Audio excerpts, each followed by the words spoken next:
Hi guys, and welcome to the city of Hattingen. And we are right now on the premises of the long since defunct Iron and Steel Works here in Hattingen. And the history of this place actually stretches back all the way to the 19th century, when coal and iron had been found and also water power was available, and lots of industrial facilities, workshops and manufacturing plants of all kinds sprung up in this general area of Germany that is referred to as the Ruhrgebiet, which means the area at the river Ruhr, often also just referred to as the Pott here in Germany. Now, a few things are special about this place. One is that while there were and are bigger steel mills in Germany, this place here was known for making parts of exceptional quality and also of exceptional size. See, there wasn't just blast furnaces here at this place, but all kinds of facilities and workshops that basically allowed you to turn iron ore and coal into a finished product, like for example forged crankshafts or pressure vessels.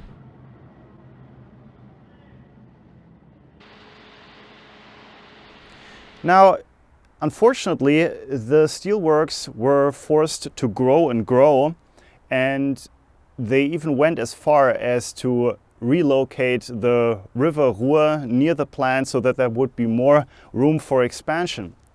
However, after that had been done in the 1950s, there wasn't really any more space for the plant to grow, and that is also part of the reason why it eventually had to close down. And there's actually a lot of old rolling stock parked here on the premises, and you can see these markings here, 288, which means parked here in February 1988, and they haven't really been moved since. And well, for the city of Hattingen and surrounding area, the closing of the plant was of course a catastrophe that the people in the city were really opposed to, and it changed the city forever, that's for sure. And I will tell you more about the steelworks here in Hattingen later in this video. I chose to also include this location into this film because there is actually still something to see here. While a lot of the tools we're going to restore in this video were made in factories that might have been only 20 kilometers away from here, but there's just not much to see there anymore. So let's have a look at all these odds and ends that I have collected over the years, mostly on scrapyards, but also from some other places like workshops that had closed down. In case you are new to this channel, I have repaired, modified and built tons of equipment on my channel over the years, and this score here is just a tiny fraction of what I have covered already. This assortment is still very interesting though, because there are so many different objects from so many different manufacturers here. I've actually shown a little bit of the preparatory work in my last video, but let me recap that for those who haven't seen the last video. So I started by bringing some order into the chaos here by grouping these tools into different piles.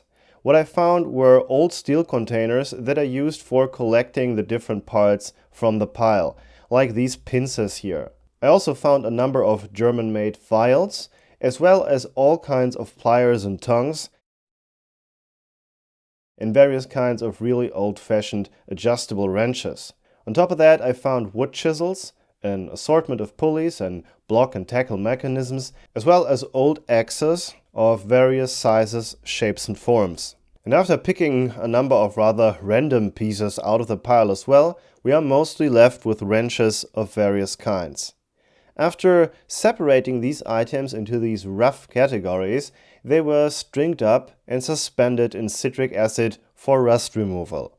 I let them sit there for a while until all visible rust is gone. As you can see in many of my videos, I often go above and beyond in fixing items or even upgrading them to make them more useful here in the shop. In this case, however, we are mostly talking about rather basic items, a few of which have bent handles or some other minor fault that can simply be straightened out. Some cutting edges need to be sharpened here and there, or maybe new wooden replacement handles or shafts are required.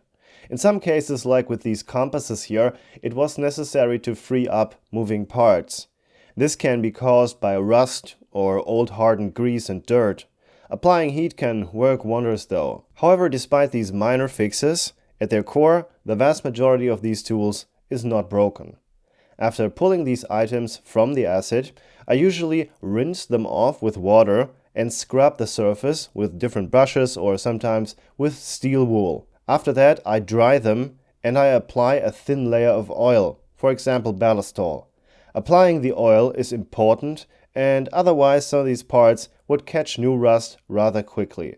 It is also something that is best done in a warm and dry environment in the first place. I have used these methods successfully for many years at this point. So let's have a closer look at a number of these objects then and learn something about their origin and history.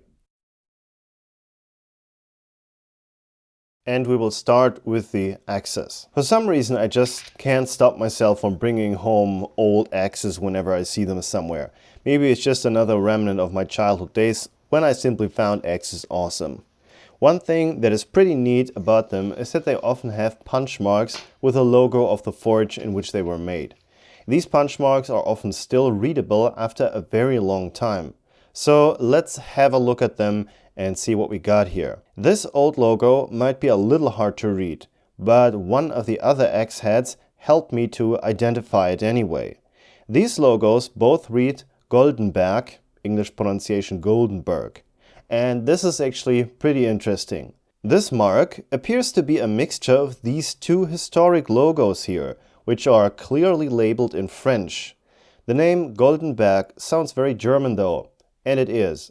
It turns out that Johann Wilhelm Goldenberg was born in Remscheid, a city famous for tool making, and that he fled from Remscheid to the border region between France and Germany known as Alsace or Elsass in German. He did that for political reasons, details are unknown to me. This region changed its official and national status several times and belonged to France or Germany in different time periods. In the early 19th century, Goldenberg fled from Germany to a part of France where many people spoke German and where the German border was extremely close by. And he was quite successful there, operating not one but two pretty large factories. The second axe reads J.D. Dominicus und Söhne, meaning J.D. Dominicus and Sons, Remscheid. Same city we heard about before. Dominicus existed as an independent tool manufacturer from 1822 to at least 1974. It was later bought by another company though. They seem to have been specialized in saw blades, axes and other cutting tools. The number 800 means a weight of 800 grams, by the way. Another 800-gram axe head has an eagle as its logo. At first I was unable to find any records of this exact logo anywhere. But I got a little creative and simply typed in the words Adler and Axt, the German words for eagle and axe, into a search engine. I found a company, literally called Adler, that still makes axes to this day. They had a very different logo though. But because there is also the letter W here in the logo, I was pretty certain that it was them, because the Adler tool factory is located in Waghäusel and was founded in Wiesenthal, both beginning with the letter W. So I sent them an email and asked them to identify this axe for me. Now, I don't have high expectations when I send emails like that, because it often seems to me like there are many companies today that are totally detached from their own history. However, not so with this company. I received a very friendly reply. They told me that their company must have made this particular tool back in the 1970s. But more than that, they asked me if there is anything that they could do for me.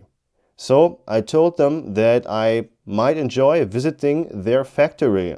And long story short, it seems as if that's going to happen. It's not going to be before May next year because they're currently remodeling their production facilities, but they're still in that same place, Waghäusel, and I'm looking forward to coming there and show you guys here on my channel. The monogram on this axe head has the letter W inside a superimposed heart and triangle. And that's also the name of this brand, Herzdreieck, heart triangle. And these tools came from the tool factory Peter Wallbrecher, Kronenberg, which later became a part of Wuppertal. This is just a few kilometers from Remscheid, where some of the other axes had been made. And while we have a lot more tools here, many of them just don't have any markings, or they have logos on them that I can't clearly identify. Like this hammer here.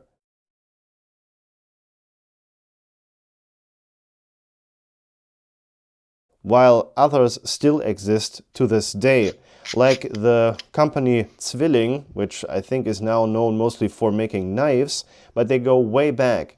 And this interesting adjustable wrench here was made in that exact same forge or tool factory. While we have a look at these tools, you will notice that almost all of these came from the same 3 cities or surrounding areas. These cities are Remscheid, Wuppertal and Solingen, which are all very close to each other, and I will tell you a little more about that in just a minute. Another category of hand tools where the individual manufacturers are often quite easily identifiable are wrenches. A well-known brand to this day that has bought many of the other tool makers over the decades is Gedore, which stands for Gebrüder Dovidat Remscheid, Brothers Dovidat, City of Remscheid. Other wrenches just read Dovidat, same family name, similar product, 2 factories not too far away from each other, the story of stubborn brothers that had a falling out. Walter, a company that was originally founded in Wuppertal. HZ, founded by Hermann Zerver, shortened HZ, German pronunciation of these 2 letters, HZ, in Remscheid. Stahlwille, the brand that I use here in the workshop, is from Wuppertal. The name Stahlwille is kind of a play on words. It means steel will, but Wille is also just the name of the founder of the company, so could mean both. Matador from Remscheid, Saltus from Solingen, WGB or WGB, that's short for Westfälische Gesenkschmiede Brekersfeld, which means Westphalian Die Forge at Brekersfeld, and that's only 30 kilometers from Remscheid once again. Then there's Belzer, Wuppertal, Kronenberg, etc. etc. The tool stash also has some clear outliers though, like these old Ford tools here. I'm no expert in that, but I'm pretty sure that the lower one of these is rather old. Is that for a Ford Model A? Many of you might not know it, but there is a Ford plant here in Cologne, Germany, and it has been in operation since 1931. Starting production of the Model A in Germany. So there's obviously a lot of history here on this bench, and what will I do with this collection? Well, I might say a little more about that at the end of this episode. Maybe some of you are interested in acquiring some of the tools, for example. But we have a lot more to cover in this episode, so let's get on with it then.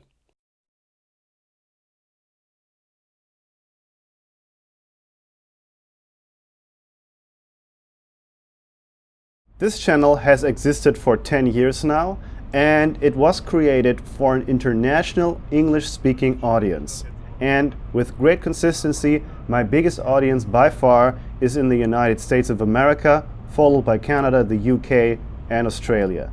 And since only 5% of my viewers are from Germany, I will have to tell you a little bit about German history and geography here first. I'm currently inside the largest industrial zone in Europe, here labeled as Ruhrgebiet, meaning Ruhr area, the area around the river called Ruhr, colloquially also called Pott or Das Revier.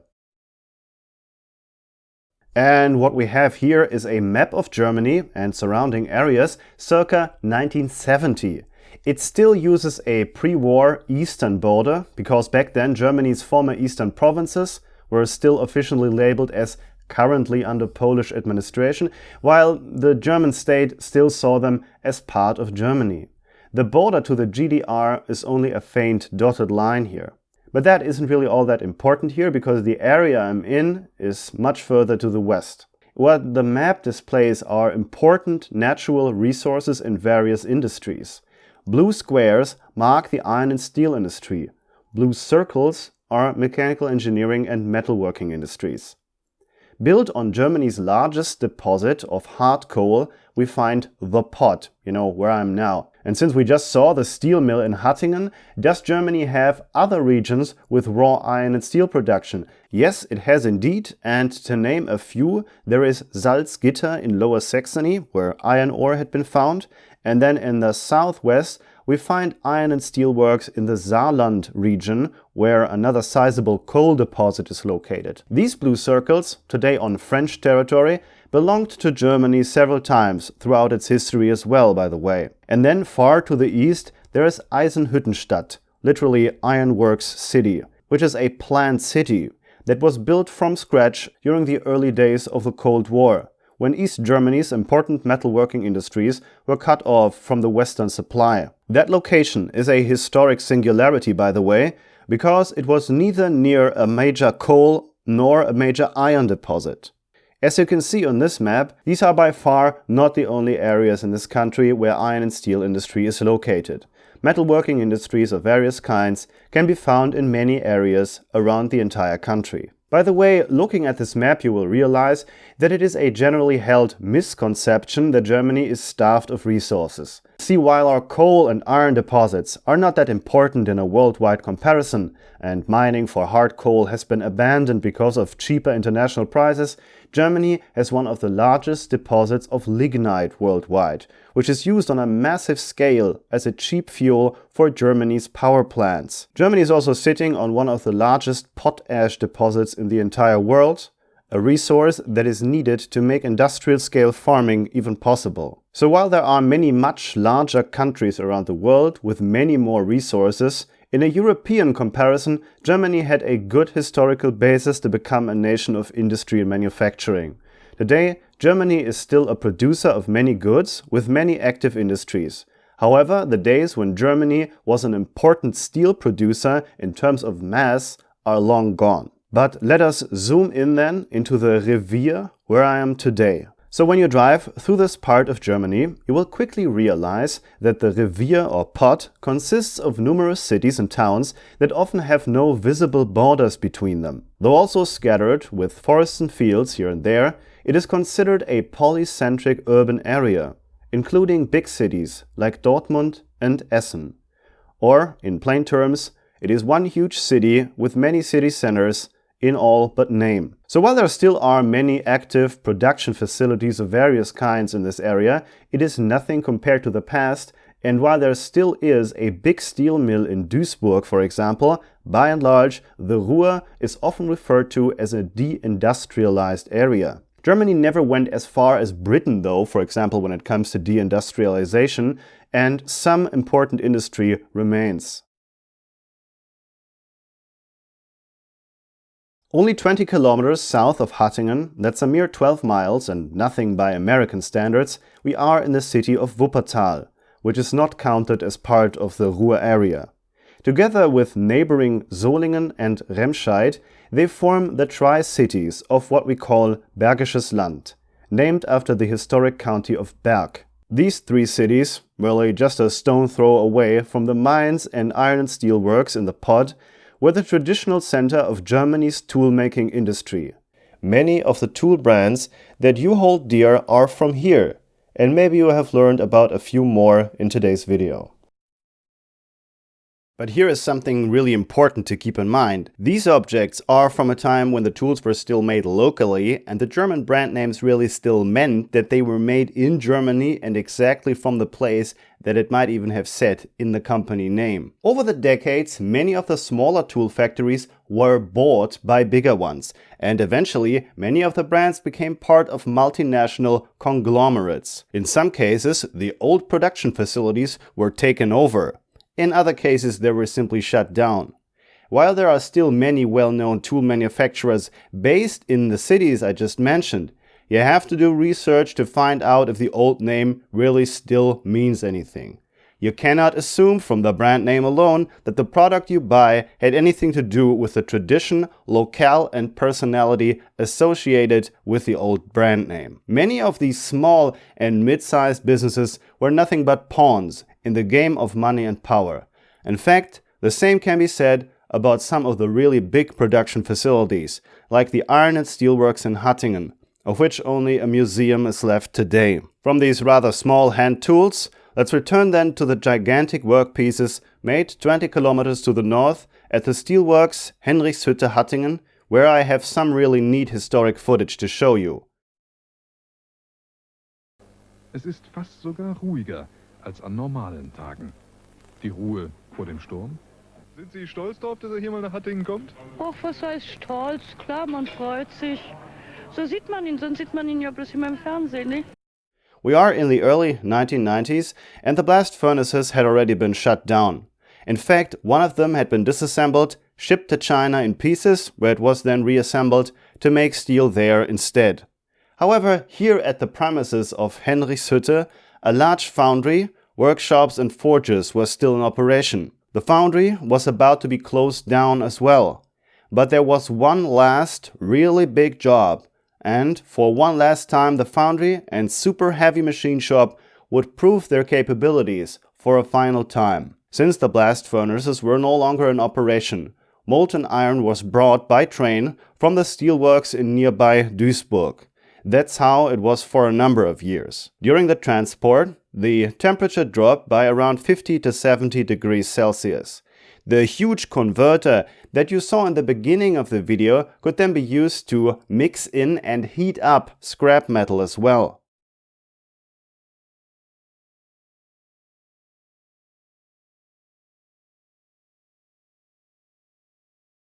Beforehand, the wood shop and many other craftsmen from around the premises of the foundry had already prepared a gigantic mold for this final cast.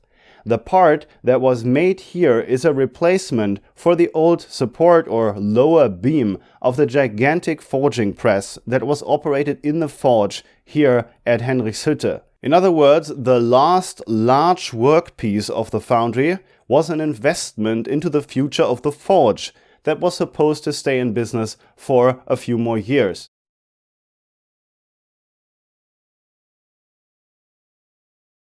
So after the piece had cooled down, it was broken out of the mold and the huge risers and other leftover material was cut off.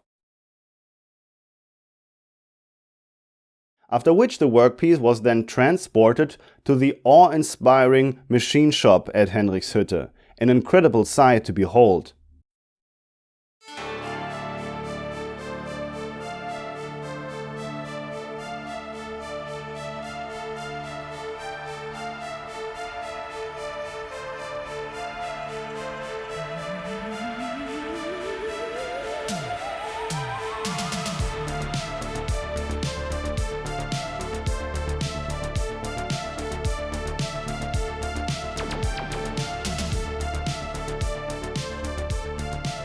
Here at the shop, the clean casting was precision machined, using some of the largest pieces of equipment I have ever seen.